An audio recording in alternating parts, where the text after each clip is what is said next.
мен е удоволствие да приветствам откриването на първото виртуално изложение на частните училища, организирано под патронажа на Българската асоциация на частните училища. Всъщност това е първото виртуално изложение, но поредното за частната образователна система в София и се радвам, че инициативата за интерактивност и иновативност тръгва именно от тях. В крайна сметка София е уникална и с това, че има неотразима мрежа от образователни услуги.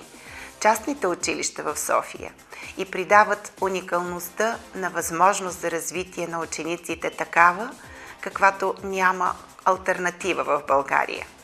Аз се радвам, че чрез тази инициатива столичната образователна система показва в Европа, че може много и че всичко зависи от това колко модерно мислим и действаме. Надявам се, че изложението ще бъде посетено не само от много заинтересованите страни, а именно родители, ученици, учители.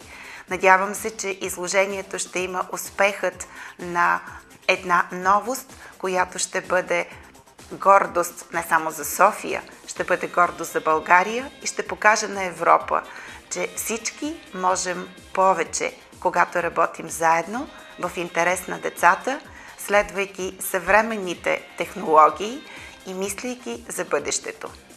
Вярвам, че първото виртуално изложение на частните училища ще бъде първата виртуална врата на София към Европа и към света, показвайки постиженията на нашите деца и учители. Успех!